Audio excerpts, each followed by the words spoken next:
This is the second meeting of the subcommittee of the Board of Cosmetology relating to two-tier licensure and those activities around it. It is July the 12th, 2010 at 10 o'clock in the morning. And those present are Alex Leader, Subcommittee Chair, David Austin, Board Member Jeanette Benaldi, Board Member. Guest of the meeting is Kathy Ditzler, the Board of Cosmetology Chair, and we're expecting a couple of other individuals who might attend the meeting. It is now ready to start. I'd like to brief the Board on a couple of minor items before we get into discussions. One is I've not had the opportunity to summarize the first meeting's discussions due to time constraints.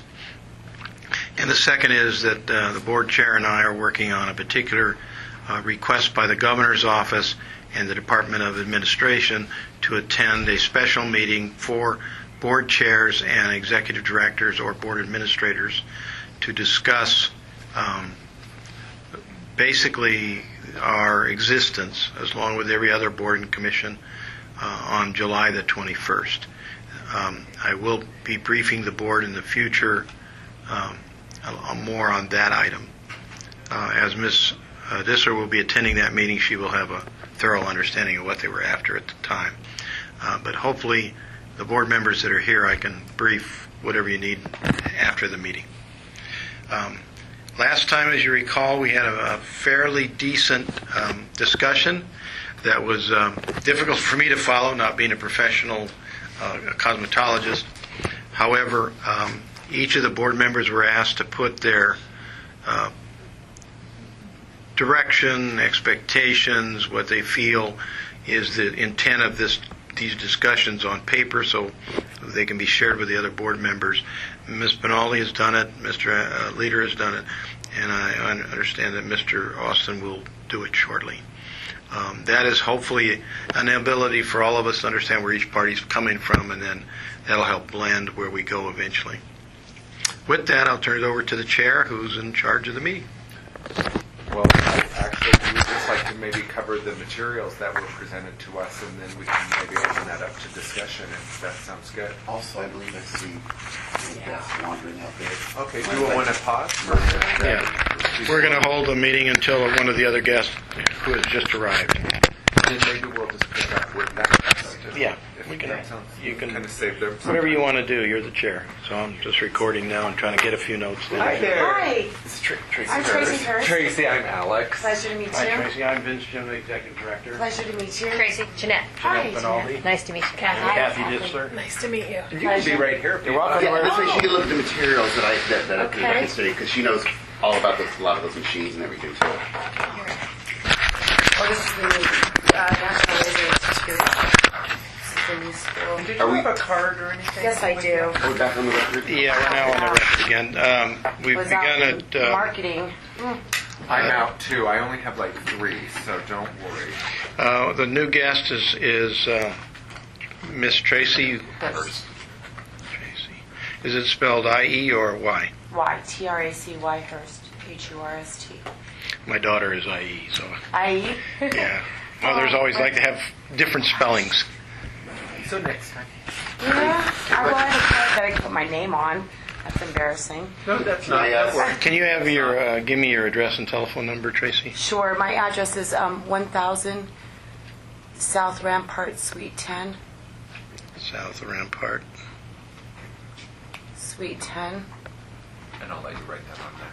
10. And your telephone number? My telephone number is 702-804-5899. Oh, here you go. And Tracy, what do you do, or what's your expertise? I am the owner of the medical spas. I have the medical spa Boca and the medical spa East, which is located inside the Euphoria. The east side is located in the Euphoria on Sunset and Stephanie. And the other one is in Boca. Yes, we just moved from the Summerlin Medical Center. We were there for 7 years, and we just moved from there into Boca Park. Okay, I do that mostly for the records. Okay. I know how to get a hold of you later. And one of the reasons that I felt Tracy, because Tracy's all worked with doctors and in spas, feel, yeah, I mean, there might be some bias, but we can get some different some views and how they actually operate. That's fine. Mr. Chair, you're under control.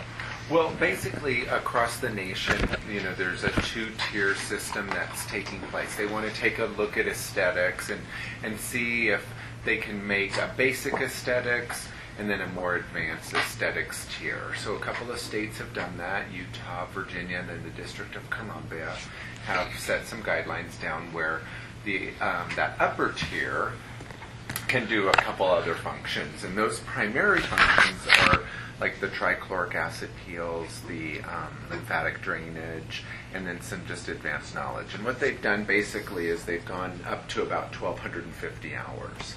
There's another agency, a for-profit business, the NCEA.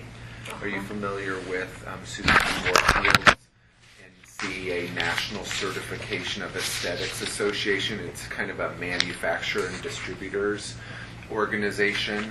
Well, she has been able to successfully use her certification program for that next tier in the District of Columbia. Okay, is it the woman that does all the training for the aesthetics type? Yeah. Medical aesthetics? Does she have a place in Florida and San Diego where everybody goes for their training for injectables? That might be Christine Heathman. Okay. That's Christine Heathman, I think. Okay. Suzanne is out of New Jersey. And I can give you her email address, too, if you ever are interested. And then she sends out a weekly newsletter. So if you're ever interested in getting that. Great, I would love that. And then her sister company is also something like, and don't quote me on this, but it's like skin care professionals who work for dermatologists. So the acronym is like SDSS.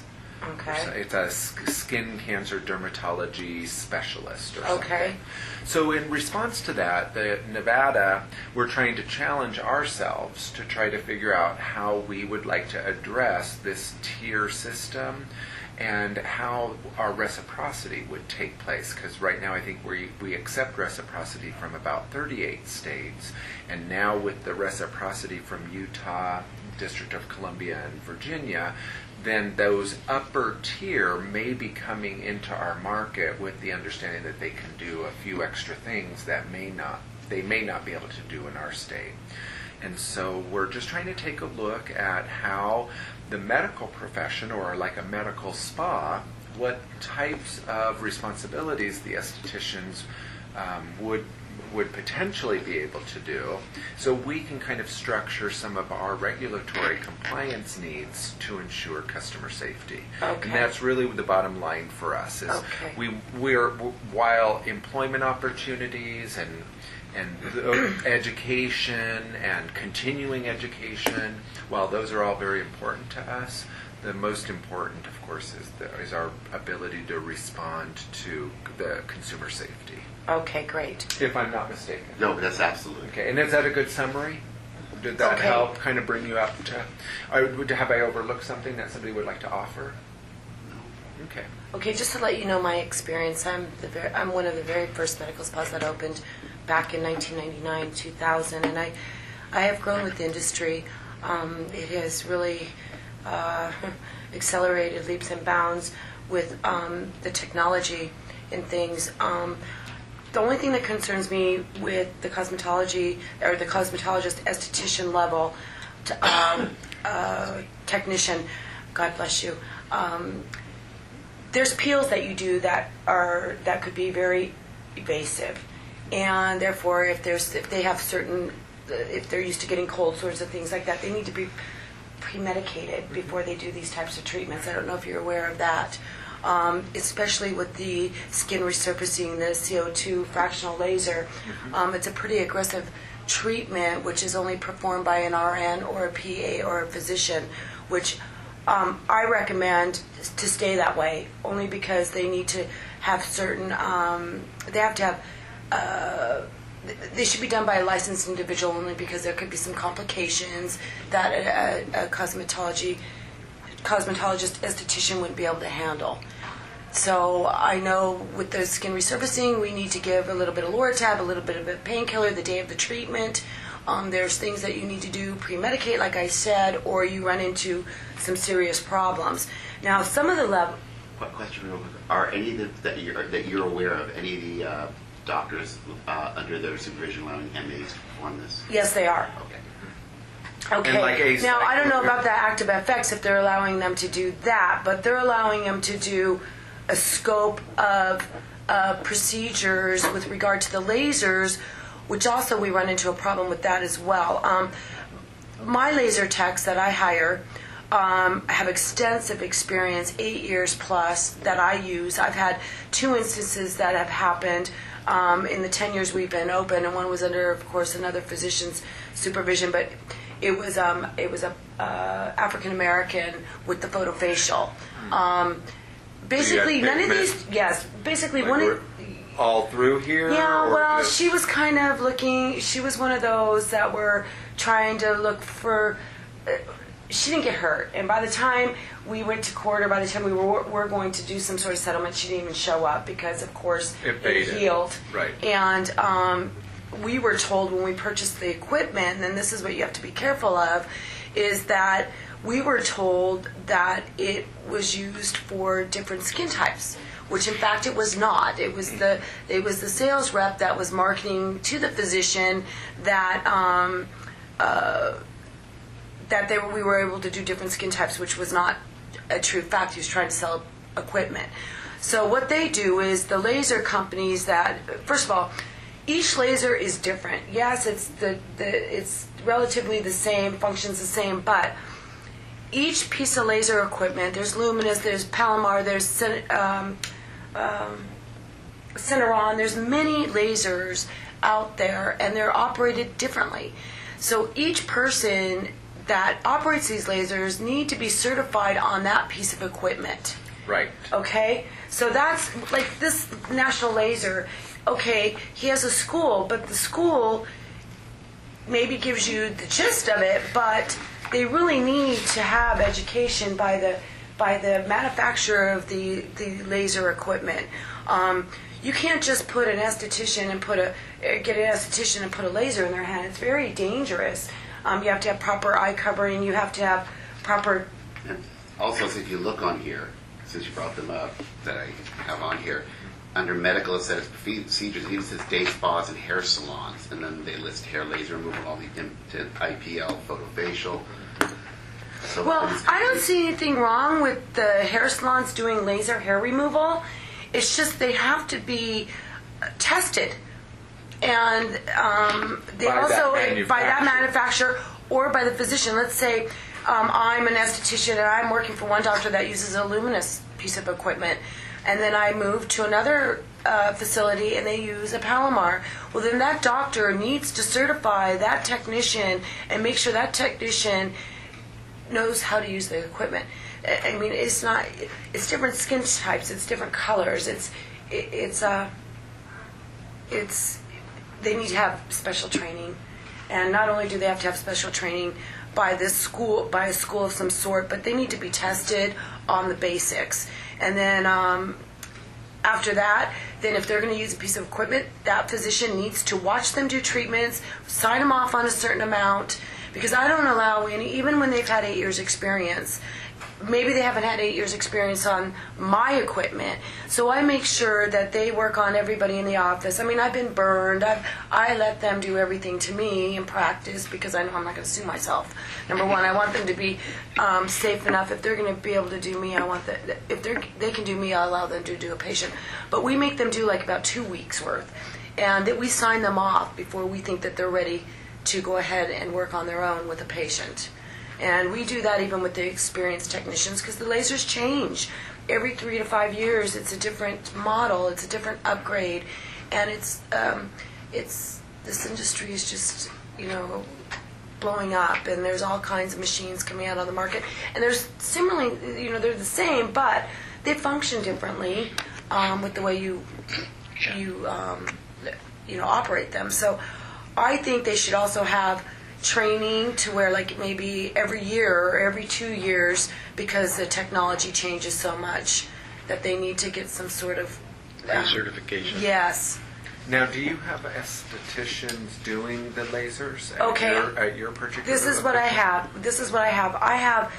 I require estheticians to go through cosmetology school, have their esthetician license, because that gives them the generality of the muscles, the skin types, and basically it gives them a foundation, background. right? And then I take them from that position, and we either send them, we either have the RN from the manufacturers come in and do training courses with them.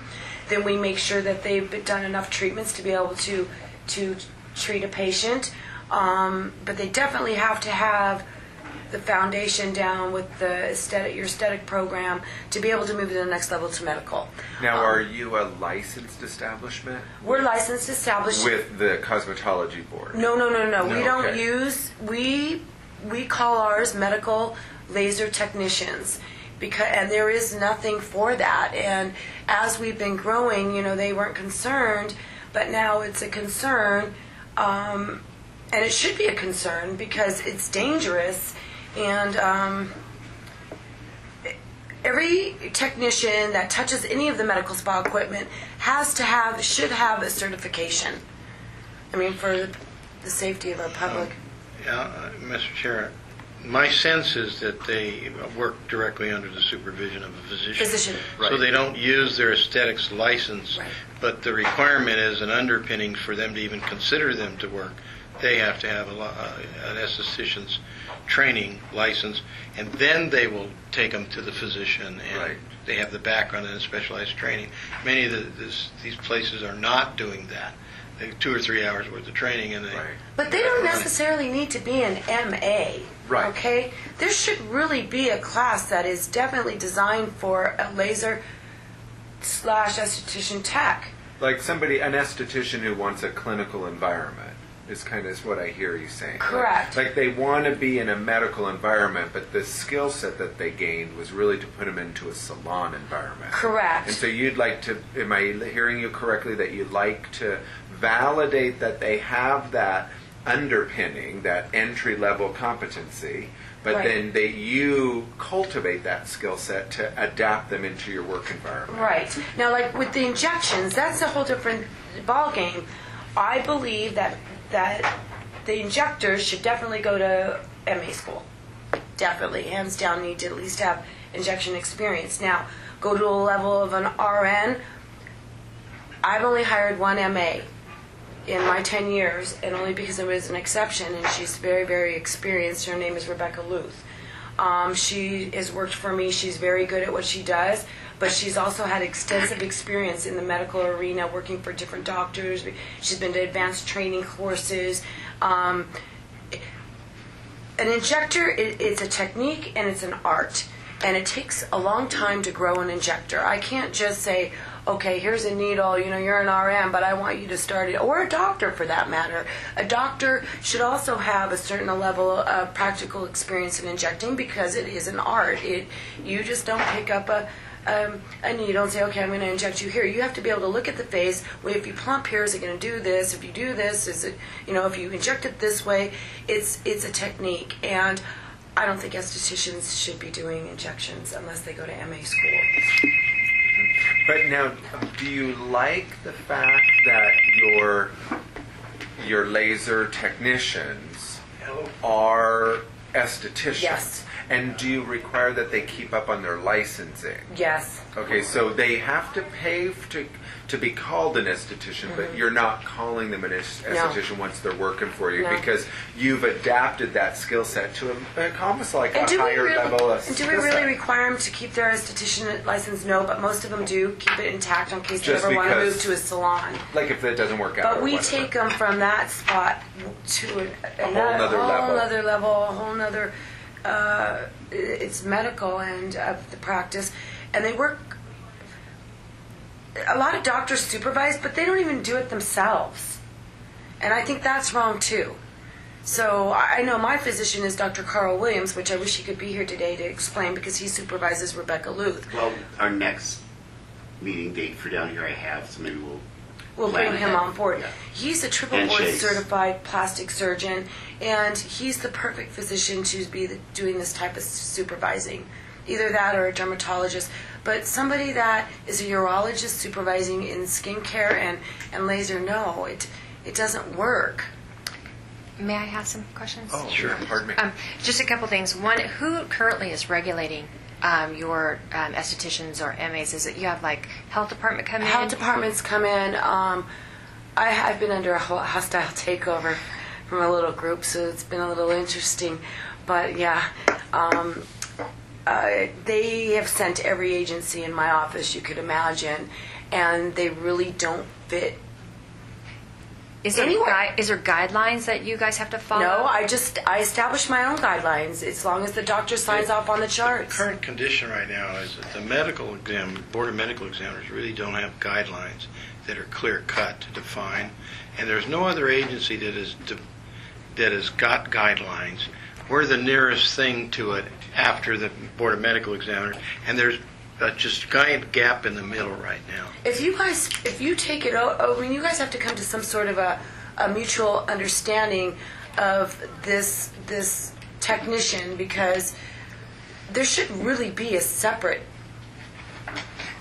heading. Well, I've worked as a medical esthetician, Okay. so-called, not a medical esthetician anymore, but I worked in that environment. Alex has worked in that environment as well. Okay, so then you understand. So we understand what you're saying, Uh-huh. and it's been my experience that we did not have anybody checking sanitation or any kind of guidelines other than the training. This is what I do. The RN or the PA that I have on staff that supervises, they make sure we're HIPAA compliant. They make sure that the laser techs, they check the rooms, make sure everything's being done sterile. I leave that for the licensed medical professional. That's their job. Believe it or not, I don't even know. I'm a businesswoman. I'm not an esthetician. I'm very good at marketing and PR, and I started the business out of one little treatment room, and I've grown it to a big practice, which I didn't expect it to blow up like this. But this business is, it's everybody's got to get a handle on it because it's a free-for-all right It's now. like a tidal wave, isn't it? And it gives a bad name to my medical, just being a medical spa. Oh no, medical spa, don't go there. But then they're finding, well, you can go to a medical spa and you can have the cost of the treatment isn't as expensive, but you can get just as great a care. At least for my facility, I know. So in your opinion, what would be the benefit to spa owners as well as physicians for us to regulate these type of people? Even if it's a tiered like a parallel process, like we have a skilled esthetician and then we have a clinical esthetician, and we're trying to find out what those guidelines would be, but maybe an internship with testing, required CPUs. Definitely needs to be testing, because I have hired people that say they have this experience and then they go to do their protocol and then they don't have a clue. So there needs to be some sort of testing put into place that includes the sterilization. Because there's certain ways you take care of them, the laser equipment. There's certain ways you take care of, like the eye guards for the active FX. They have to be soaked in a solution for, to be sterile. But there's definitely needs to be some regulation, and it needs to be a little of medical and a little of cosmetology. So how you guys meet in the middle? Right. Well, and coming alongside a plastic surgeon, for instance, the benefits for them, they're so wrapped up in their, being ethical. That is always a good premise for them, because it's like it makes them more ethical, and that's what they're all about, as well as insurance benefits for them. And maybe there's some insurance guidelines that would help us to come alongside them as well. Obviously, Insurance for like for instance, malpractice? malpractice insurance, if there's guidelines on that. Okay, the because- malpractice insurance I have. Yeah. I have a company called Age Management MD and the Medical Spa LLC, and I have an umbrella policy. And what I do is I submit my physician's CV and I submit his licensing, and they automatically cover him. Way back when, they would just cover any doctor, but now they're requiring the malpractice companies are requiring the doctor to have certifications on and advanced training on the injectables and the lasers as well. So that's what the malpractice insurance companies are doing now. And so it's all under their heading. Which Uh-huh. They're assuming full responsibility for that. Correct. So it actually would be advantageous for the doctor if there were guidelines as well. Absolutely. So when we present to the doctor, that would be what our... Well, this state or this town, it's a little different because the doctors, this is below them to this sort of thing. So they want to hire somebody, but they don't want to pay an RN rate. So they want to use their medical assistants for budget reasons. It's not patient care, Right. Yeah. and that's why I'm probably Profitability issues. yeah, I've got a bullseye on the back of my head. But you know what? let me tell you, this is dangerous equipment.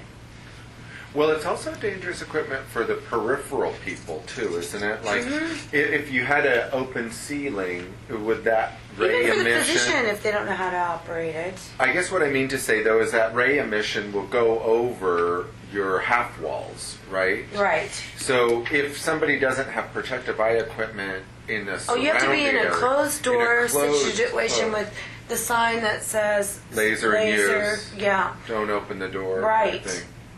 Now, what is your tolerance for a fee-based system, though? I mean, as a businesswoman, you're saying that it needs to be regulated, but the regulatory compliance would come with a cost. So what is the... Well, they should pay, the laser techs should pay dues. They should pay some sort of a licensing fee, and it should be a little bit more expensive than your aesthetic license, because there's more entailed. There's medical involved, and Now, do you use your esthetician... I didn't mean to interrupt you. Were your question? No, I'm done. Do your estheticians, once they become the laser techs, do they ever fall back and just do a facial or? Just... yes, they do. We call it a signature facial. That's really the only facial we do, just because some people like to have that plain facial with their laser or without their laser. But to I don't give a feel good or something. But we usually stay at a medical level, like with the glycolics and things like that, things that you can't get in a salon. And then does your esthetician assist the doctor on the trichloric acid peels or like the enzymes or vitamin peels? No. What we do is with the manufacturers of the product, they come out and they do a training. And the doctor isn't actually there in the room. They just have a protocol they have to follow per the product company. So they come in and they bring in their clinician to do the training on the girls, and then they get a certificate for learning how to do those peels, and that's basically how it goes. Now, my responsibility to protect my doctor is I make sure that his license is the one that's at stake, so that's why I'm very careful of who I hire, and you can't jeopardize their license. So the doctor has to feel comfortable that laser technician can give a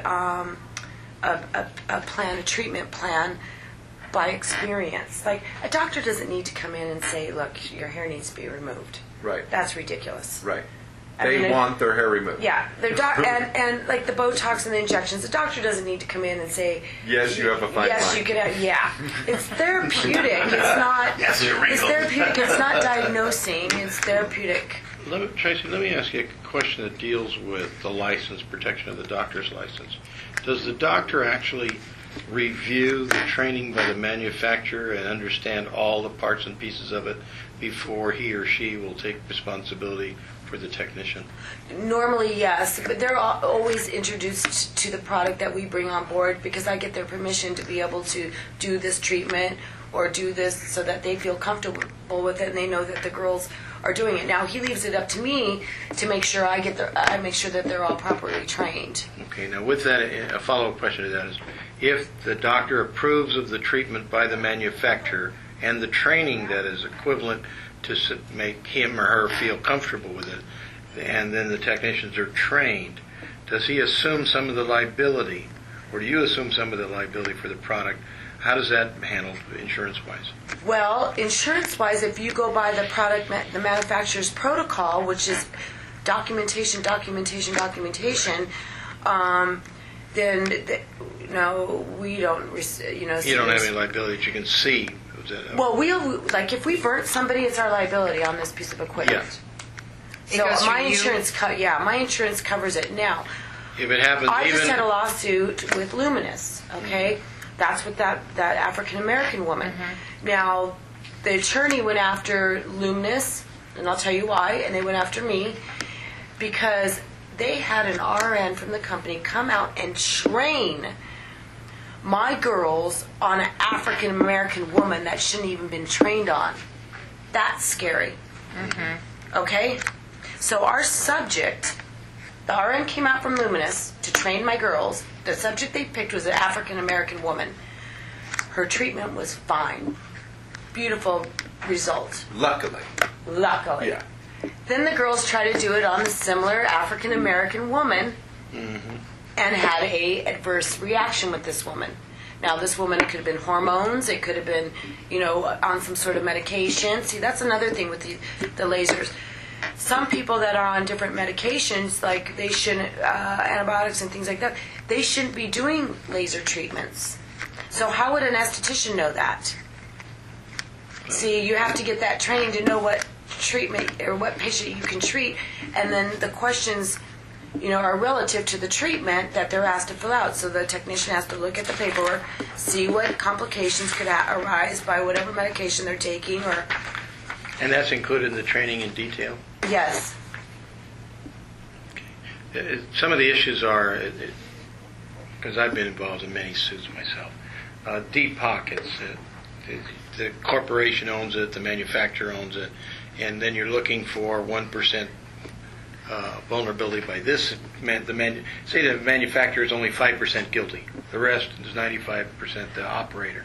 How do you guys deal with that? Well, Luminous was going to have a problem because I brought them in as a second party or third party defendant because they trained us to do it this way. Mm-hmm. So we brought them in because they sent their representative out there. So basically nothing ever became of it because the patient was already cured by that time. And little evidence to show what the damage, formal damage was. Yeah. And where did the doctor fall in line in that lawsuit? He was sued as well. So because was there a percentage based on that? No, because it never finished. It just fell out. When they get to a decision, that's where. See, and normally the skin type of suits do fall out because it takes 2 or 3 years to go to court, and they're already healed by then.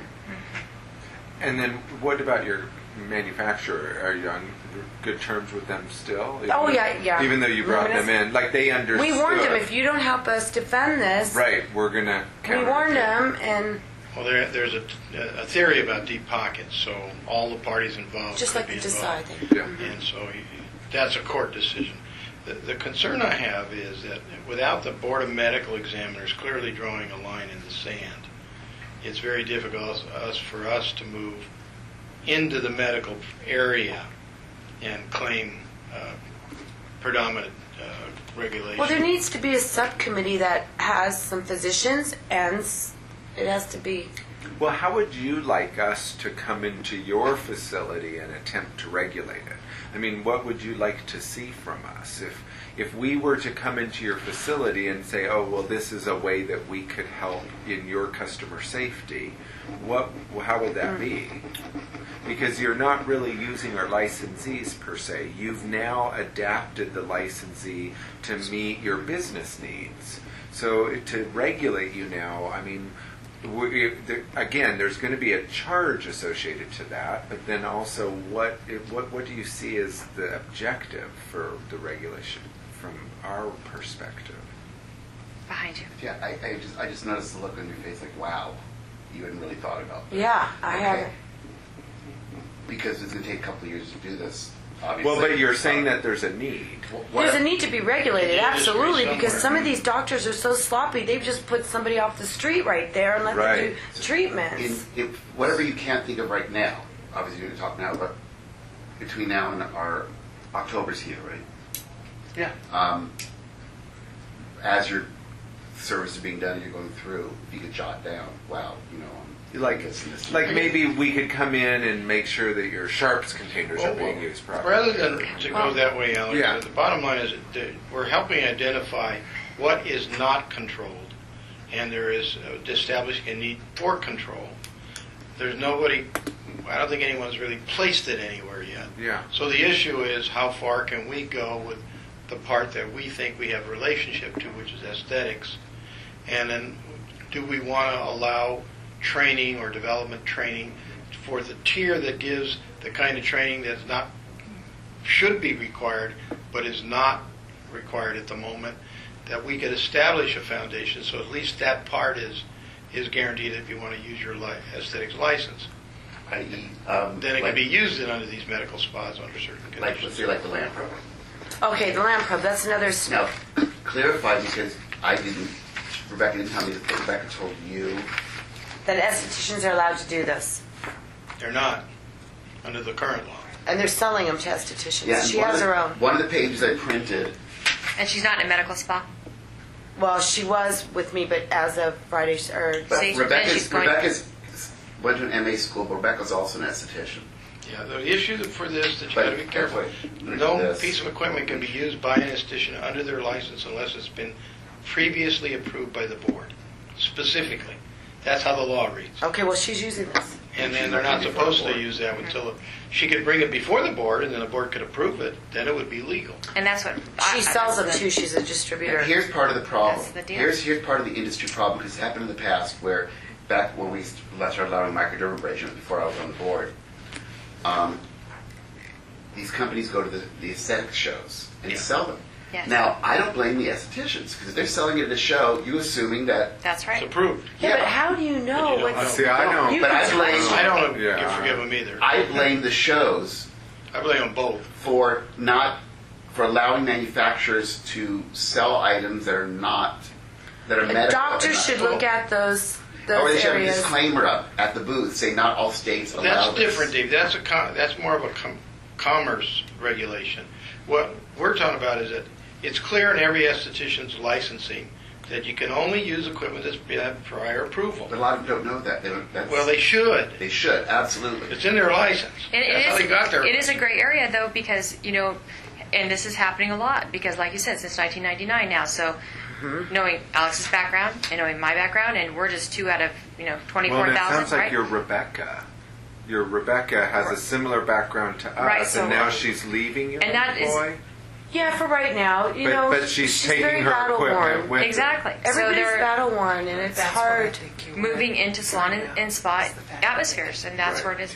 So just let me tell you kind of what I'm thinking, and just kind of bounce it off you is, and we've talked about this at length, is a basic aesthetics program, a skilled aesthetics program, which we're talking about tiering, and then doing some sort of clinical taken next. With that in mind, doing some basic guidelines on laser, different types of acids, removal, skin tack removal, deep extractions, going and taking those advanced technologies or procedures, and then doing some basic guidelines, and then when they go into a spa or a medical spa, they would have to do your internship in addition to, or we would give them a test, but then you guys would have to, based on their manufacturer's. But the doctors, Deal. you can't police the doctors to make sure that the doctors are making sure their MAs and their people are trained. Right, so we would See? give them basic training. That's where the ball gets dropped because they don't have. But look at We have to this. get in line with the... If you Yeah, think that about was it, not look at how perms. we- Okay, Right. perms are very dangerous Well, things it's as well. hard to be Okay, in the hair industry. Perms, yeah. Okay, so now you go get a perm.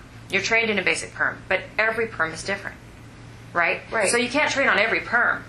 So what you do is you give them basic training, and then they're responsible, To get a certificate from that manufacturer, and they have to use their cut sheets and and know I'll what tell they're dealing you, with. if you don't Everything have is some of very these certification with the malpractice, they may not cover. Well, one of the issues Protection for the down employee. that line, I'm not resistant to any of this stuff, to be honest with you. But my sense is that if you train them on the basic skills for the next level, as Alex has been talking about over the last couple of meetings, that gives them the basic training. Then you can build into a law that says for any equipment you are used that are being used, it has to be approved by the board, and you must be certified by the manufacturer Or by before the physician. or the physician. Well, the trouble I have, to be honest with you, I don't want to put it on the tape, but I will, is I'm not trusting of the medical system at the moment that they're regulating themselves. There's Right. some are not. And that's the big argument before the Board of Medical Examiners. Well, sometimes these companies, some of the doctors will utilize equipment that the companies are no longer Manufacturing or Manufacturing. supporting anymore. correct. So then what do you do?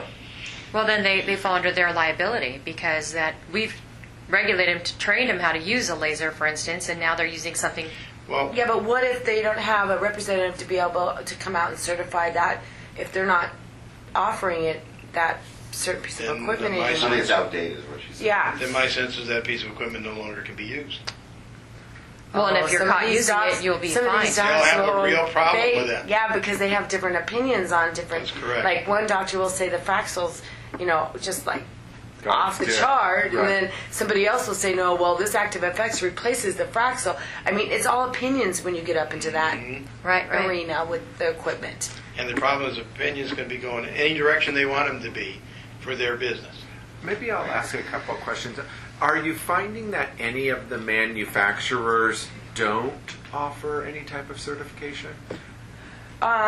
Most of them have training. I would say 99.9%. Their liability. Because and they have product. They're in the product development, so I'm sure that they have to do certain things in order for them to have product Have you liability encountered insurance. like something where they've approached you about purchasing an equipment, but no, there's not too much training going along with it? Oh no, there's always training There's with everything. always- Yeah, That And protects their liability. they always have that support. They do. Yes.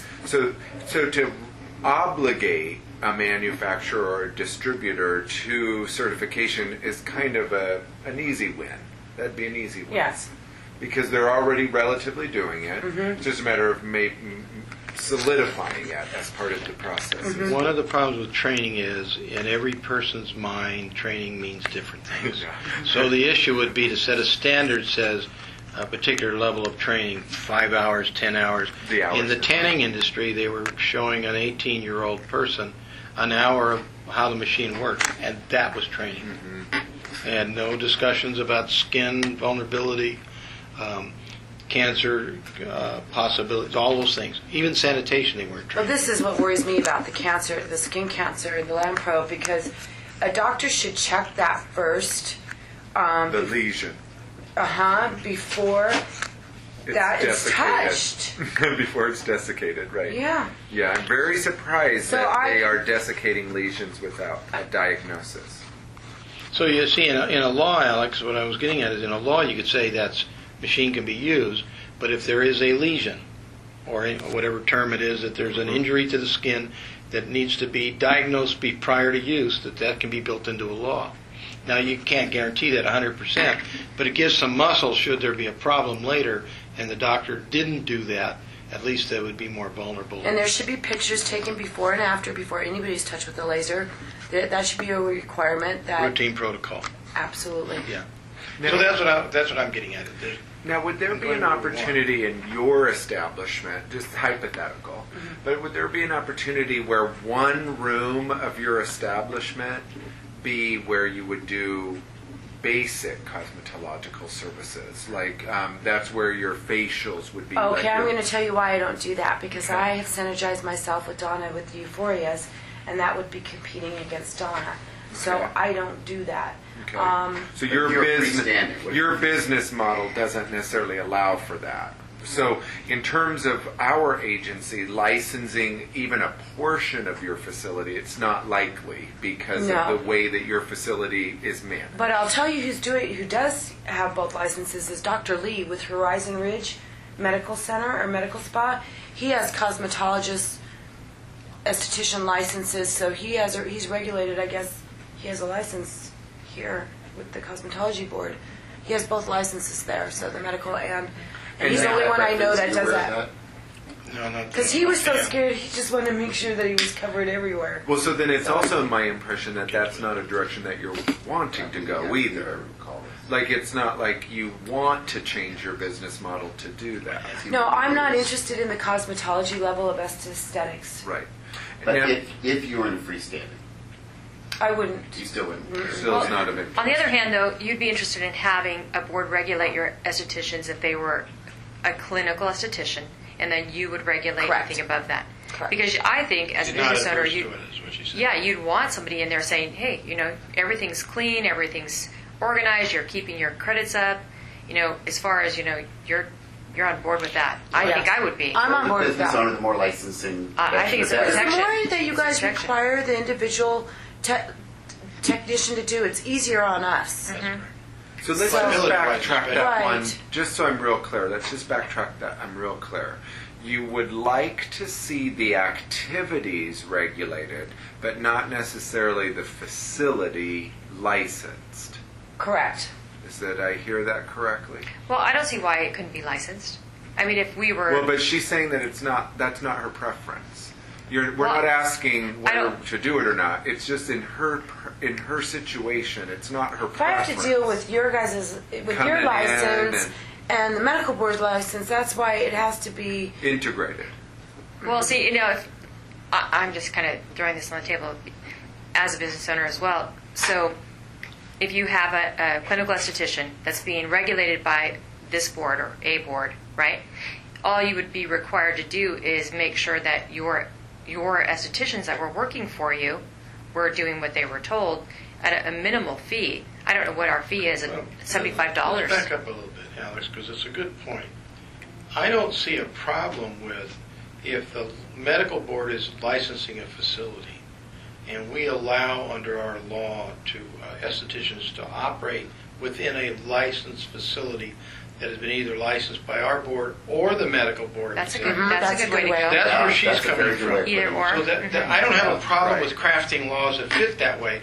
Then it's a matter of making sure the Board of Medical Examiners agrees that they will join with us in Do making their this part. problem. Yeah, So it's really some agency licensure. that's all she's asked Right. for. Yeah. So somebody needs to be watching it so we don't get a lot of fly-by-nighters causing. Well, that's what was happening. Yes. And it gave the medical spa a bad name because they were popping up in all the strip malls, and they weren't as strict as my facility with protocols, and they were just winging it, and so people Yeah. were getting hurt, and that's most of them have closed down. When David and I started talking about this about a year ago, when we started seeing some problems, and I remember him mentioning you and struggling with some of the issues with the Board of Medical Examiners, I thought to myself, then it's a matter of we would be allowing our estheticians to operate under physician's control or supervision, as long as we're comfortable with the fact that Board of Medical Examiners is making sure that minimum standards are being met. Correct. And that would be quite acceptable in the regulation field.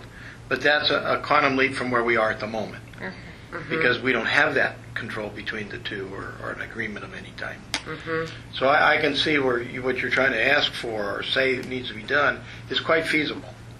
I'm going to ask you Very good. I'm going to ask you a two-part question, both hypothetical. What happens if your esthetician wasn't licensed in Nevada, but they were coming in from another state with an upper tier license? Would that prompt you to say, oh, that person's highly skilled? Yes, And- and just and- because they were trained in another state, as long as they have So a- let's say Pennsylvania. if she came and wanted a job and wanted to work as a medical esthetician, yes, I'd bring her on because she had the standard. Right. And then she's learning all the protocols. Now, what happens if she told you that, well, I'm not licensed in Nevada and I really have no intention of being licensed in Nevada because I don't need to be to work for you? Right, that wouldn't matter to It me. wouldn't matter to you, right? Because she doesn't need to be to work. But at this time. But But if if we we laws incorporated change the and we laws, incorporated the medical, Right. I don't And think you it's a big should. then deal you have that. to have a And development. I Right. think you should. Okay, so let's just bring that back and say, well, now why are you asking for me from Pennsylvania to, before you hire me, why do you want me to get my Nevada license when I clearly don't need it? Well, because if you're going to reset your standards on a second tier, then I know that you guys have done what But you're certifying me to work for you. I would. The physician would certify you Right. to do the treatments under him based on the training that we've been doing this for 10 years now, taking a esthetician and training them to what we do. But Yeah, but- Alex, but- I think the What problem am I- there is that, you're talking to somebody with morals and, integrity. Right. What she's trying to say is not everybody out there has that. Right. That's why we need the regulation on it. Right. Like I've never had anybody under RN inject except for Rebecca, and that was just recently. Right. I wouldn't. I don't think that anybody should. I don't think now Rebecca. She should probably be grandfathered in because she has so much practical experience. Even maybe be grandfathered in as a physician's assistant, just under the cosmetic injectables period, and that's her scope.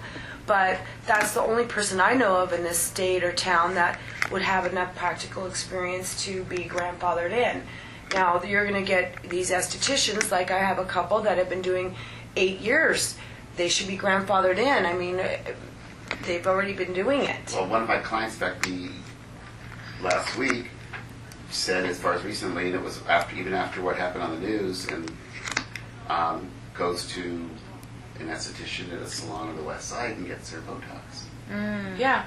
Well, see, I don't want to say the name. I know exactly who and where. Too. I do too. I don't think that we're even talking about having estheticians ever under Injected. our regulations and do And there's no doctor in there. Well, is it, That would be kind of, well, they'd doctors have step been into the using medical. estheticians as And MAs. But that wouldn't be something we would regulate. Then they would be going under the And doctor's. yes. Pure Medical license. Spa was having estheticians. They weren't even MAs inject.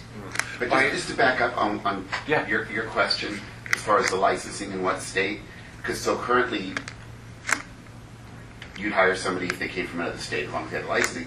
But if we kind of commingle a bit with the Board of Medical Examiners and we change our laws stating that one of our licenses can work as long as it's licensed by in a medical facility, as long as the Board of Medical Examiners, then you would obviously change. Would you change your hiring practice? They'd have to be then they'd have to be licensed in the Yeah. state, even for so that the Board of Medical Examiners have to. And we could do that. Well, they'd have to be in agreement with us that they wouldn't allow the doctors to hire anybody who's not licensed in the state. But now, would you? And that's a difficult problem. Don't you think that would be cumbersome? But I for think you they'd be as a okay with that. business? See, Is that what they do I don't anymore? agree because I think that doctors would be safer and it's going to be ethically Right, they would have appreciated. to. They would hire people who are. If you came into the state, you have to get your license in this state. This way, that they're covered because the new laws would state that our license. Well, there's two legal things in conflict here that when you deal with that is physicians have had the right to maintain what is appropriate, what is not under their direct supervision. The issue that I've seen that's caused much of the problem is this 30-mile or 30-minute rule and the physician not being within easy reach of the client because if a medical problem develops, the physician is available to deal with it. That's where the conflicts have started to develop. If the physician was on site, I don't have a problem with a physician taking responsibility for instructing an esthetician. See, that's what they don't want to do, though. They don't want to do that because that costs them money. They're in there doing surgery, and they know that their girl's perfectly capable. Now you're understanding what it's all driven by money. So the issue is understanding what drives the people. It may help us in figuring out what the middle ground is to get agreement. I think we're closing on some ideas, but I don't think the final step will be agreed to by the doctors, at least in this area. Unless they hire a board member that this is what they do. They work with you guys to set those standards for the medical spa Well, that's industry. that's what I would That's say. why So that the other ones aren't bothered with it. Have somebody appointed. Ed Stono at the Reno meeting, the deputy director from the Board of Medical Examiners, he's the one who does the legislative stuff. So we'll try to get him in our next meeting so we can have these conversations. And But those are the he was willing conversations to that come are in difficult. and work with us on The this whole deal, important so part that that's really this good. committee is working with is the states are moving towards this second tier, but it's money driven and it's I can make more money, I can be more flexible, I can work in different things like medical spas. Now that's an animal that got created that there's never been any regulation for. Because it's a baby. It's not quite a medical. We're teenage. It's a It's teenage not doctors stage now. generally, and it's not us generally. So it's created. Now we're going through the process, the dance, to figure out how do we deal with this new animal. And it's been, 10 years, Yeah. Tracy? That Yes. It's been working. And it's And getting it's more and frustrating more. because that's what was going on. It was one rule this week, it was the next week, because they didn't know how to control it. That's correct. Because it got out of hand, and it was cash. It's all cash business, so the physicians want, they want to be a medical director for a medical spa. We've been going at this for a good hour now. Do you have any more real substantive questions? I had that two-part question, and so the second part of it is that our licensed cosmetology can do aesthetics, and they as well as nails. So it's kind of like it encompasses. It's an umbrella license to do nails and face. Okay, now they have this. This is nails. Let's bring this nails up. They have this new laser that cures toenail fungus. Awesome. Where do I find it? Sending But people that would over. be- Oh, you want his name? Dr. Zhang does it. Clear it down. Now that would be considered an item that would be under the podiatrist control. See, but I have a doctor right now that wants to come do that out of my facilities. He is a podiatrist. If he's operating within the license of the podiatrist, it wouldn't be a problem for us. Well, lasers aren't regulated we're saying. So what does it matter what part of the body they hit? Yeah, so why Because couldn't a our- laser technician do it? 'Cause I don't- Oh, wait, they're treating, they're diagnosing. They're treating and diagnosing. See, They're the other stuff doctors. is therapeutic.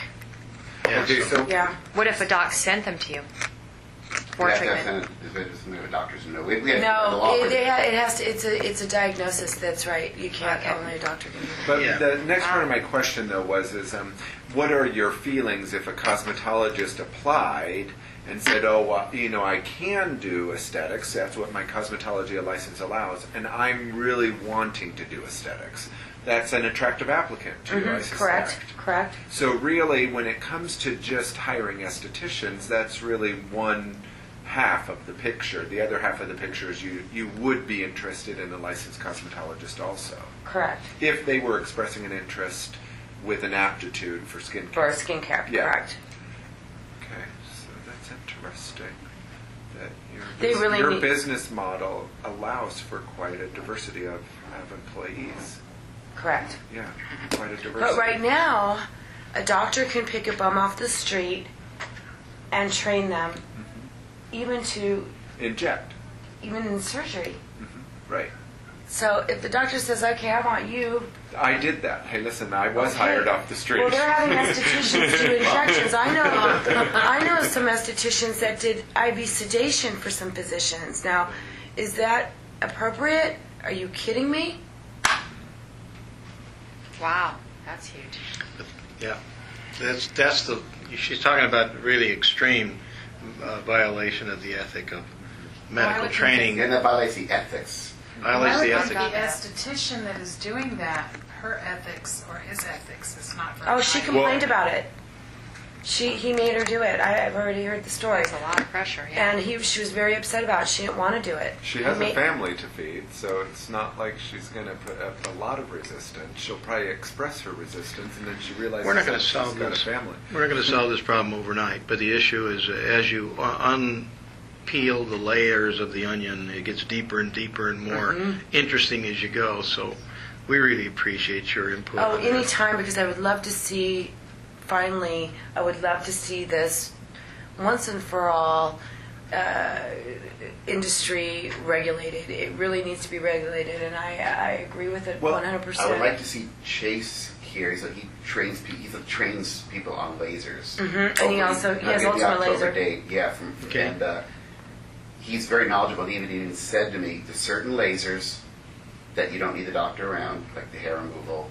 But there are other ones, absolutely, without a Yeah. doubt. There should be somebody in the building, not to operate it, but in case something, because you're peeling away layers of the skin. And that's that fractal, right? Fraction. The Fraxel's one because it's painful. The Thermage is another one. They require a sedative. Because of the heat. When they require a sedative because it's painful. And then remember these, when they utilize, like with the numbing cream, they're saying, well, with this big fiasco, that the laser techs weren't able to apply the numbing cream. So I had my RN come in and apply the numbing cream and numb the patient for the technician. Now that's ridiculous. Waste. What a waste, yeah. Yeah. So I've paid more money in labor to make sure I had a licensed RN. Right. I didn't go that route because I knew, and I have had no problems. Knock on wood. I never had anything happen with Botox, Restylane. I've had a laser incident, like I told you, and that's it. I've had nothing else happen. And the agencies that do like she's doing are probably not going to have major problems. But the ones that don't do that and take the risk of not having qualified people, certain levels, eventually somebody's going to get hurt and there'll be a big suit over it, which will then generate a regulation that nobody really wants Yeah, to thought hopefully through. it's Because preemptive we're and trying not to, instead of post. knee-jerk reaction. But to the legislation. medical board and the DO board, now you got to deal with that too. We got the DO's Right. board, and we have the medical board. Now try to get them to agree. Well, yeah. I mean, I've been watching their And the three dialogue. of you. Yeah, we're the least of the three in the power, we call pyramid, but we may be ones not so invested in making the money as much as just regulating properly. So we're looking for solutions that would make sense. Then the next step would be to, first of all, we control our people in such a way that we can guarantee the public safety. Then hopefully we can drag the others maybe kicking and screaming to where we think they need to be, so we can then comply with what their requirements are. But that's not been done so far. Not at all. And I think you should take this end of it. This is what should be, because it is an esthetician that goes into laser. Now this guy, he doesn't require anything, does he? I could call up and you wouldn't want me doing laser on you. Definitely not Yeah, me. no, me neither. So you take somebody off the street without having the basics. I mean, I don't think they require anything. One last thing for me is maybe what your thoughts are with, once you've hired me and I've worked for you for 5-6 years, and now I know all your contacts. I know you've had me certified on 5 or 6 different units, and now I tell you I'm going to go open up my own spa. Well, you'd have a problem with mine. Because I do a non-circumventing Okay, confidentiality. and absent that. And do they work? I don't think so. It takes you about 3 or 4 years to get anything going on, actually executing action on one of those agreements. But absent But that it is a federal agreement- offense to take client notes now. You can't just take client notes. Those are protected. But I So guess your when I'm staff can't just take them and have Oh, those. well, Those are confidential. not so much the clientele. Look, they were but- veering into What's the that? middle of the night and doing treatments for cash. Licensed professionals. So I've seen it all. Coming into the same establishment, I guess what I'm trying to unauthorized ask and is doing it. now I've opened up my Unbelievable. door down the street, I just put and cameras you in my happen store to for know that that reason. I'm using 2 or Cameras. 3 of the 6 or 7 that you've certified on me. What would your thought be on HIPAA, like that's what do you see wrong with that picture, or what do you see that's right with that picture, where you It seems simple to me. you allowed me to advance my licensing, but now I'm moving away from you. But you can't take my clients that you've Well, been I'm working not. on. It's not so much your clientele. Oh. It's just the fact that I've been trained on those pieces of equipment, and now you know that I'm using those same pieces of equipment in That's my own good. shop. I wish you the best. So you're just acknowledging that I'm just another business, and you realize that may not impact Well, you. you or can't stop anybody from growing and going. I mean, if they want to open they're probably working for me because they want to learn the business, and maybe they want to open their place someday. But it's a matter of, are they going to take my infrastructure, my clients? That's one thing. If they're going to go start their own spa and use my contacts and things, I'll help them. But don't steal the clients that I brought in through the door, and I spent a lot of money branding my name over 10 years and my reputation and bringing these clients through the door. So your concern is the business aspect, not so much what equipment I'm Correct. deciding to use Correct. that may be in direct competition with the equipment you're using. Correct. It's irrelevant Now to I'll you. tell you this, that the consumer used to just ask you, what is a microdermabrasion? What is a photofacial? They no longer do that. What they do now is, what kind of machines do you use? Because they're so competitive to the consumers now, the manufacturers, that they can't decide which machine's better because they all go to the internet. So they want to know, based on whatever manufacturer sold them on their piece of equipment, they're going to call me and they're going to find out what kind of equipment. Like, I happen to have Luminous, which is a very good product. But it just depends on, in their mind or their opinion, what piece of equipment's better. They all do the same thing. They're all pretty much a knockoff. It's the same reason that pharmaceutical companies advertise their Yes. drugs that have to be prescribed by doctors, so you'll ask the doctor for it. Right. It's the same kind Well, of that's- conditioning. Kathy, did you have any questions? I know that you're an You've been quiet over there. ex officio member of our committee, but I certainly don't want to interrupt if there was something that Tracy, you... Actually, you guys, Do you guys have any other questions for We Tracy? take 5. Yeah, I was going to say, we want to let Tracy go on to her business so we don't tire her. Well, I was just going to get a little cup of coffee You're real quick welcome, for my and next whenever- one. And you're welcome to sit through further on discussion, but we're going to take a break for about 5 minutes. Thank you very much for coming in, though. Oh, anytime, because this really means I'm tired of it. Okay, this is resuming of the meeting. It's now 11:15, and Miss Tracy Hurst has left the room, and we're board members and the chairperson of the Nevada State Board of Cosmetology is present. Thank you. Mr. Chair. So thank you, Tracy and Sia and Jeanette. You've provided us with a nice summary outline, and I just thought maybe you'd like to take a few minutes and just cover some of the outline for us. Okay, well, basically the bottom line is, as I've written lastly, is in the scope of beauty, we reached new dimensions, and it's necessary that we offer advanced training and have the ability to restructure our programs to fit the needs of the public. So, based on our last meeting, I kind of took what we talked about and tried to integrate those things. And I couldn't, have this to begin with because it had to be kind of worked out. So I think between the 3 or 4 of us, we decided that having basically 3 levels that would work. One would be tiered, the third would be parallel, basic, skilled, and I kind of just went for trying to think, through how many more hours would be required if I was going to learn, some of these other, procedures. But that is no way. This is just some sort of, magical outline here. And then doing these interviews, I think, is really very important so we can establish exactly where the need is so we can fill it. Then, considering these new technologies and actually it should be procedures, and then redetermine the proposed outcome, between all of us, and what the exact tiers and the content of those tiers should look like. Then researching the current laws to find out what we can adopt or, create. And I left out, what did you say, District of Columbia? Yeah, the District of Columbia. And this was something you had put in your proposal there. It was chapters 644 NRS and NAC, the existing linking establishment, licensing, inspecting, and so on. Going through all those, and that is something that just hurts my brain. So anyway, breaking all those things down. And then establishing a perimeter of who would need to take those different laws on, how we're going to come alongside the medical professionals, the schools, the teachers for the schools, and so on.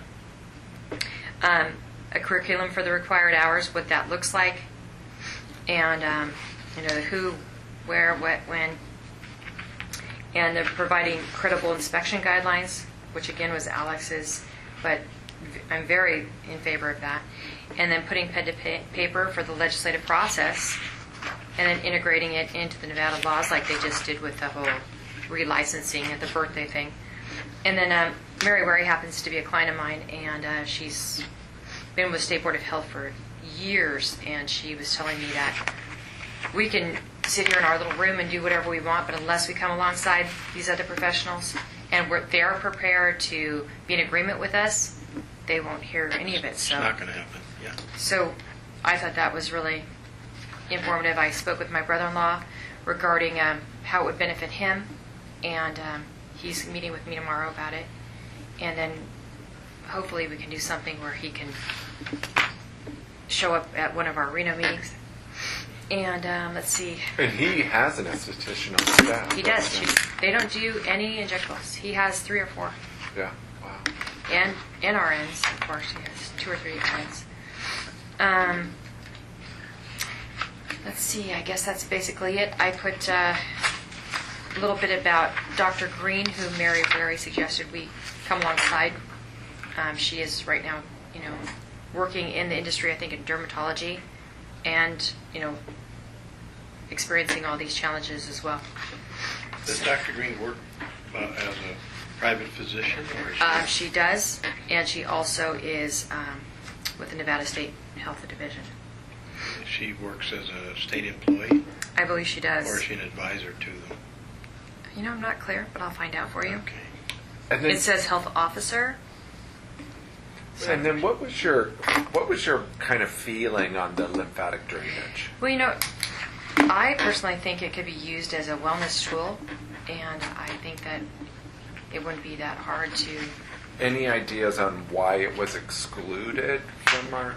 Unfortunately, I didn't have time to research it as much as I would like to, but I will by the next time we have a meeting. But just in the background of it, just no thoughts on why that?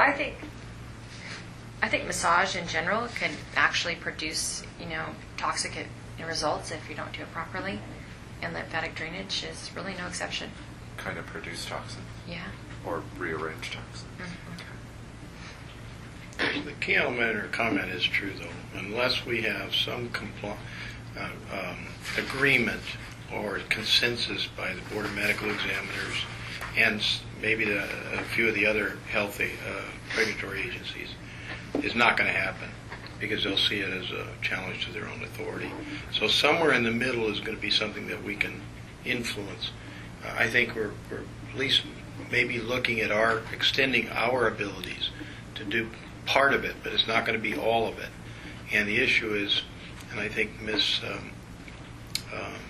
Hurst sort of implied it on a number of occasions that unless the doctors are agreeable, the Board of Medical Examiners are agreeable, we're not going to close the gap. So the issue is intelligence, taking as much as we can without violating their territory, that sort of thing. I think it's also a way to demonstrate that they're getting a better employee applicant, or in the bigger scheme of things, it allows for them to, I think, move faster through the certification process of whatever equipment that person's going to be using, because there's the familiarity levels is going to be there. Because as they get trained in that upper tier or that lateral tier, however, that parallel tier, that training is moving them forward to the certification process anyway. It's kind of my feeling. My feeling is that with every little bit of extra training, you're just that much closer to getting the certification. Yeah, autonomy of the doctor is one issue, and then the training, who pays for it, is the second issue. And the third issue is, why can't I use them under my authority, whether they're trained or not? So those are the big issues in front of the doctors. And when you watch, as I've watched, the attempted modification of the MA issue at the Medical Examiners Board, they really struggled with it. I mean, they really wanted to keep it the way it was. And basically the reason it was not kept that way is the legislature itself kicked it back and said it don't work. And then they went back again and they just minimally changed things. If you look at the stuff that was provided in the booklet that I provided in the first meeting, the medical assistant changes that were being required by the Board of Medical Examiners is very minimal at best. I talked to a couple of doctors and asked them on the QT, because you've got the MA schools that advertise, and one of them told me does not believe in on-the-job training. They want somebody from the school because it's just too time consuming to start training somebody. And there's another doctor who said the same thing. Well, somebody that works in that office said, no way. They tell you that, and the one I know actually does, because I know a couple of girls and they've all gone to the school will not hire to be not come to the school, and if they've been somewhere that on-the-job training would not hire them without going to the school. So the current regulation, there is no, it's not clear. It just states what the doctor feels knowledgeable, that person's knowledgeable. And it's very vague. And I asked on the phone at Casono what the criteria to that is knowledgeable. Well, we haven't written that. We haven't decided. It's not. It's up to the doctor. But I guess they want to rein that in. That's what he told me. They left it because they're going to work on that. God knows how many years that'll take. But that's why I'd like him at the next.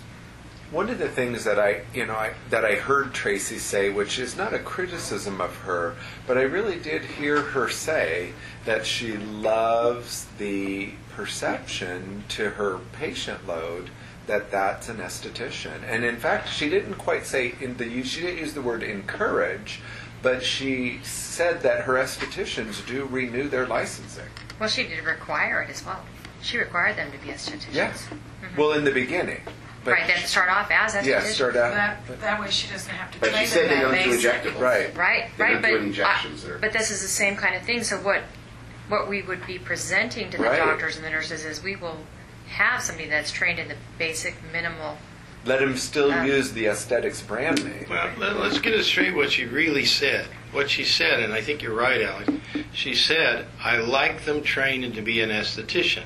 She recognized they can't technically use their license under the configuration, but that saves her the concern about in an insurance claim against her that the folks that she's using are in fact qualified. They have extensive training in the field. Just because they can't use their license doesn't forgive the fact that they have 1,800 hours. Right. Or how many hours? 900 hours. Right. So That's what she really said.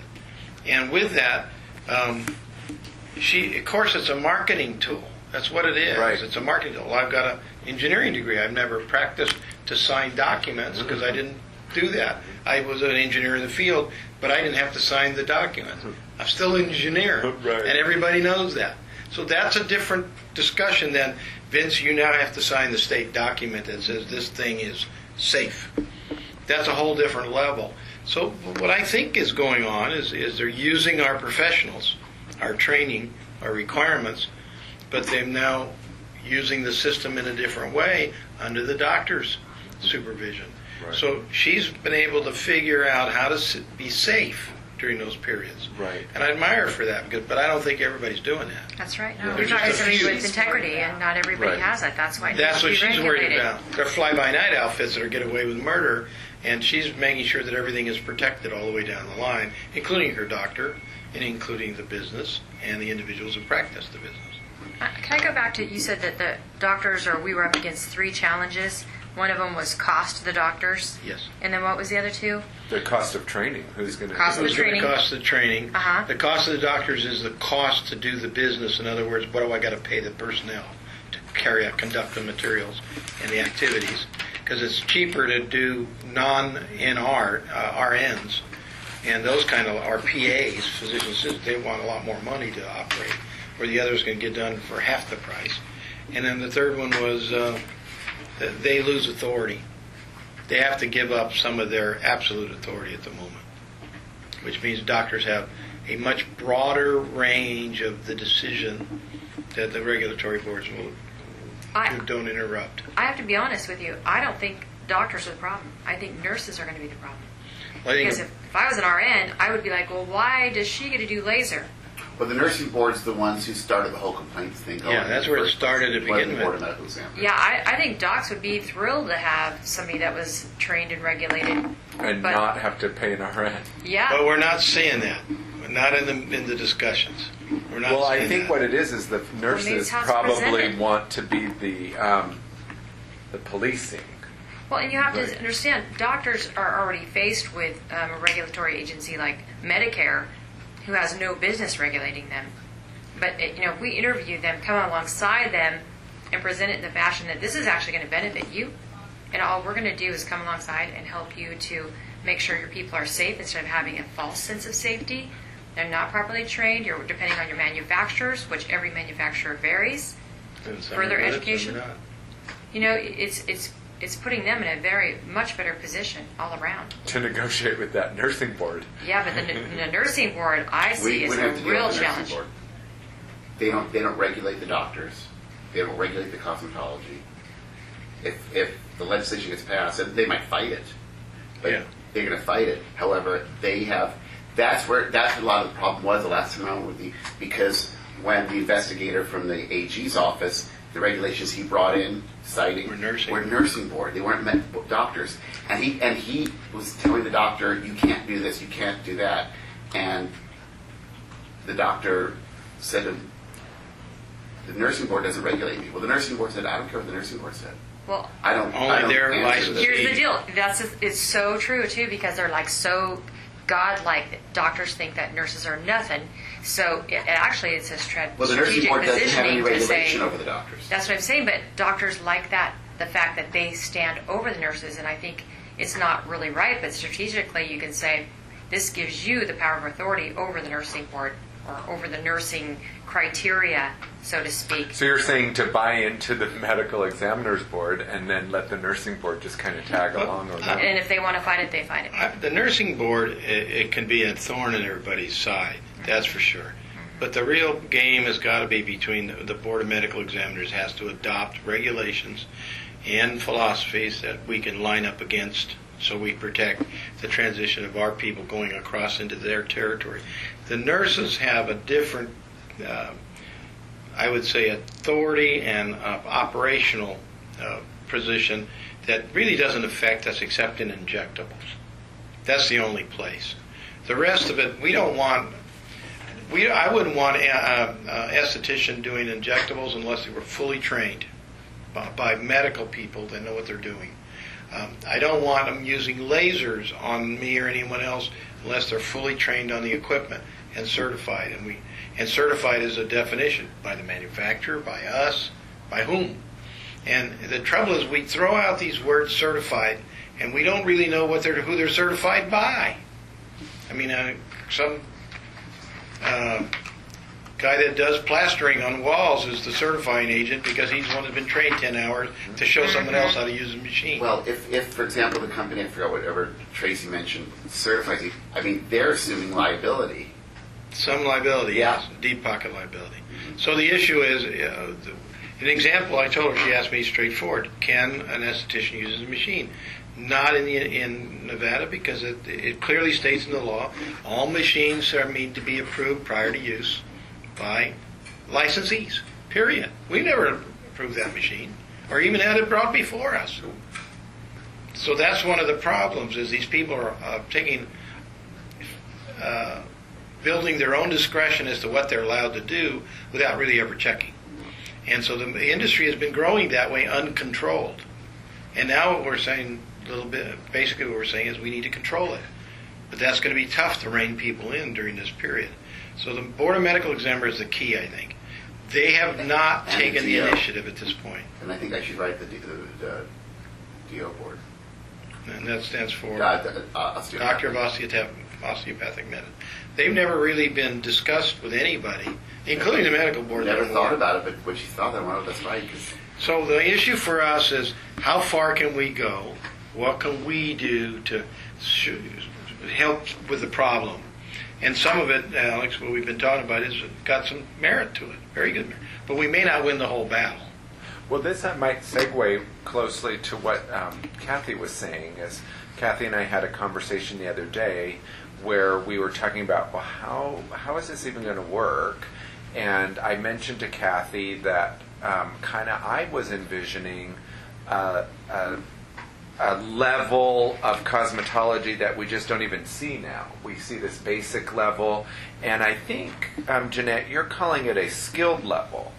So you're calling it a basic level, then you're calling a skill level, and then you're moving Esthetician, you mean? into Yeah, then you're moving into a medical clinical. Kind of the clinical The is parallel. the medical, is Right. what I'm to gather from yours. And so when I mentioned to Kathy, in your model you're using skilled. But in Kathy, when we were talking over the phone, I mentioned clinical cosmetology, and I almost wrote a nice little dialogue about, is Nevada really ready for a level of cosmetology that bridges basic cosmetology with medical, and having that middle tier ground and just becoming the leader in the nation for that tier ground.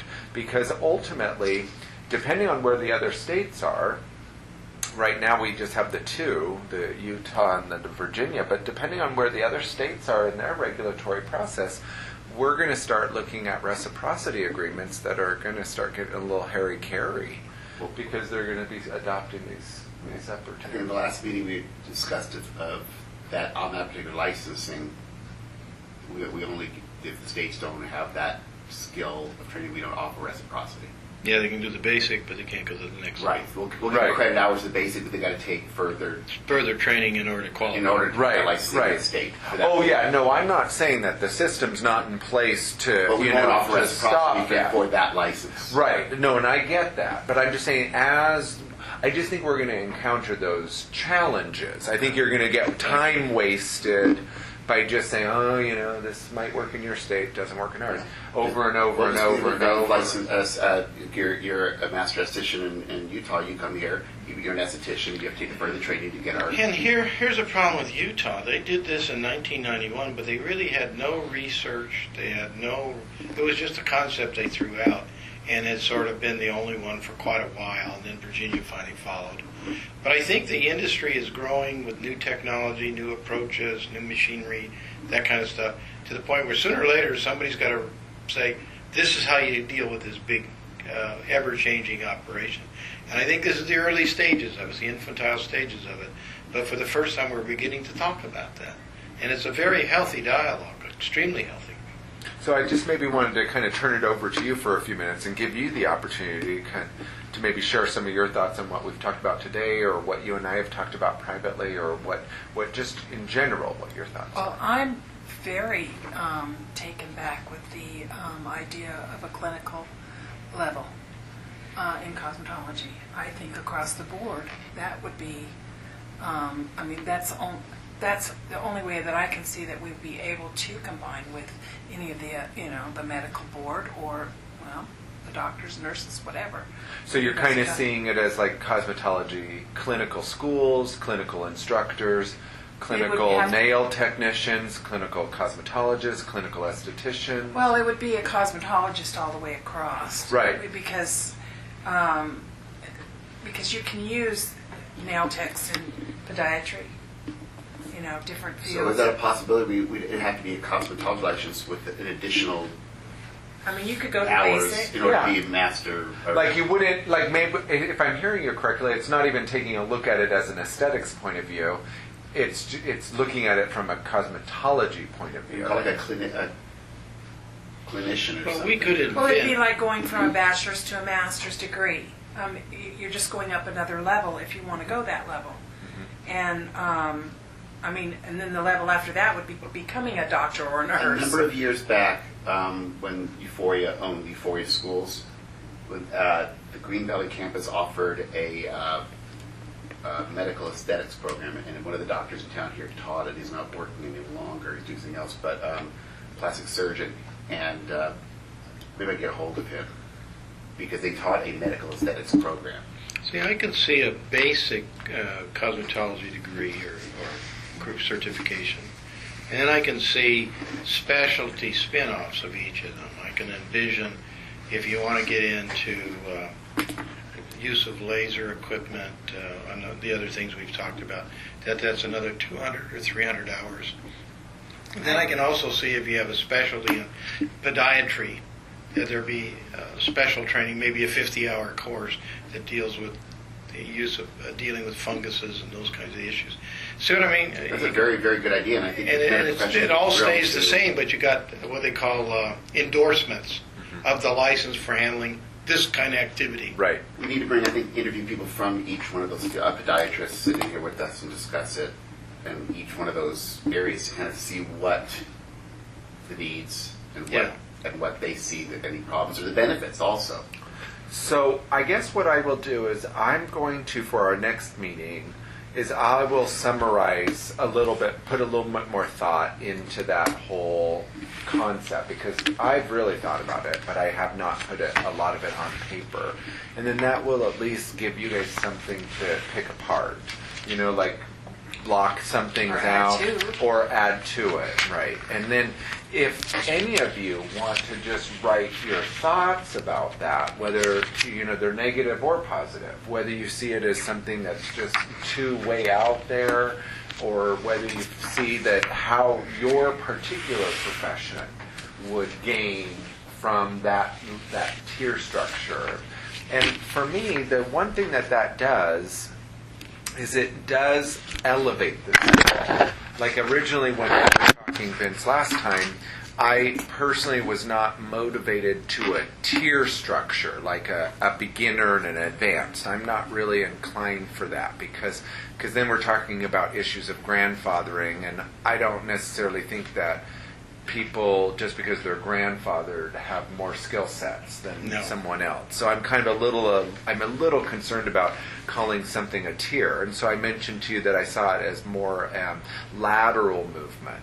But then in talking to Jeanette and talking to Kathy, I more fully appreciate the step up of it. That it's this number of hours, but it's really this extra level, and that to me now is more tier structure. Yeah. So I kind of have changed a little bit of my viewpoint about my interpretation of a lateral move versus a stepping up move. You can if you want.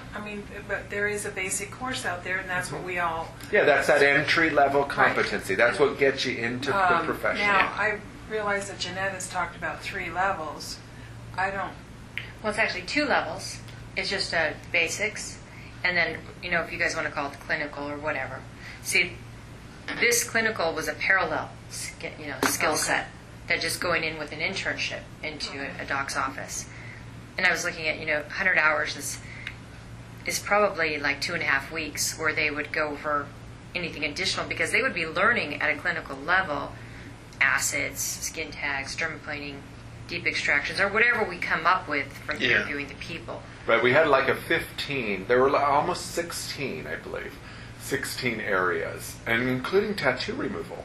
I think that would be a very good And thing how, to have happen. I mean, you'd have to look at what you think, how many hours it would take Yeah. to accomplish all of that, Yeah. to make you, And then- Kind of. put you in that level. Right, and then going in on the internship, I'm just thinking, if I was the doc, I don't know if I'd want to invest 200 hours additional if they've already been trained at a clinical level. You know, in a couple weeks of them shadowing and going through and, you know, doing some book work and, you know, learning the culture and maybe learning the HIPAA requirements, the sanitation of the store. I don't know exactly what that looks like. Is but that internship? Is that what the you're talking about? internship would be the same skill set as the clinical level, right? Because I just put clinical here. And but then taking whatever the doctor's requirements are based on what we would require. So going into a doc's office, they would say they would either, and I don't know how this would all work, but we would say we want them to learn the HIPAA requirements, we want them to learn this, this, and this, or whatever. Let me defend a little bit of where you guys are starting to talk about. Okay. Is the doctors right now are forced to train themselves. If I were a doctor and I had a system that produced the people who had the skills I didn't want to spend money on, and they paid for it Yes. to then come and work for me, I'd be a happy camper. That's what I'm saying. But there's no Right. system there to do that at the moment. Right. So I think we're starting to talk about how do we look at the whole system so it develops the skill sets that are necessary by the marketplaces. Doctors and medical spas, Something that standard would hair make salons. them Look all- at us. Yeah, because they'd look very attractive. Right. Something Because that would you're really- giving them more qualified candidates. Now, we're still going to be asking for the certification on the specific equipment that you're going to be using, but you're coming with the familiarity of that piece of equipment. And one of the now ways, it's just a one of the ways I've done it here that is very subtle but no one sees it is remember there was always arguments about continuing education at the fairs and the hair places, the hair conferences and all that. Now I say to the manufacturers, we won't credit any those hours of training unless you've gone through the process to get you on the list. Now they all come to us and get on the list. I don't have to argue that case anymore because we've approved all the documentation for it, and periodically we send out a request for the latest model. Now that means if you go to a hair show and they have this 1-hour training course, you'll get credit if it's on our list. Same thing with these piece of equipment. There is no reason they don't bring to us routinely from the manufacturer as part of the procedure in Nevada that when you sell this product in the community in this state that they come and get it approved at the state level. Otherwise you can't use it, period. And it's a very simple process once they get to learn how to do it. And it also puts the burden of responsibility onto On the them. manufacturer. That's correct. You know, it does. It really forces that manufacturer to think, gosh, this is a big commitment for me to get my machine out there. Rather than, oh, hey, let me just give it to you at 30% off. And then, it's all And the way yours. we attack You that, know what I mean? the way we'll attack it is if that comes about sooner or later, is every time we see a new product that is not on the list, we send them a courtesy letter saying your product cannot be used in the state of Nevada until it's been approved by the State Board of Cosmetology for cosmetological services. Right. And so this is the process to do if you want to do that. Then we've done the due diligence on our side of the equation to make sure the manufacturers know that. And that's defensible later on when somebody accuses us of trying to close them out of business. Well, and then, Vince, I think that you also do it in-house in a roundabout way with cross-training. Yeah. I mean, cross-training is another area where Vince, I think, is looking at different employees' skill sets and applying them to a different job. And that's really all we're doing. We're just taking a look at how can these different skill sets be better used in the marketplace. And we're making sure the public is protected at all times. That's the bottom line. The bottom line. Yeah, we don't care I tried about to make making sure money. that was in there. I really tried in my opening Kathy, intro. Do you have anything else that you researched and stuff did you want to present today? I do just want to let you know that I am going to ask that the NRS 644.470 be put on our agenda this time to discuss.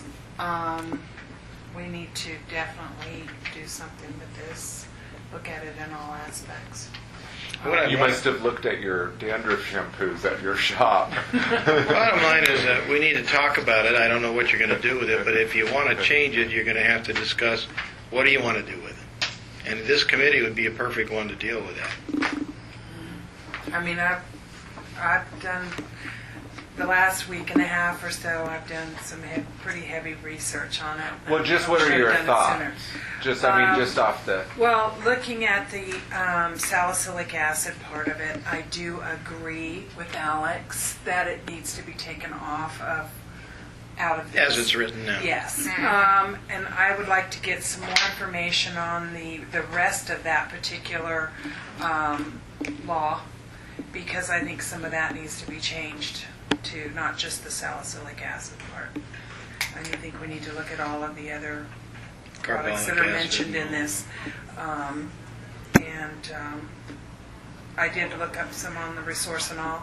I didn't, granted, this law was, the last time this was looked at was in 1987.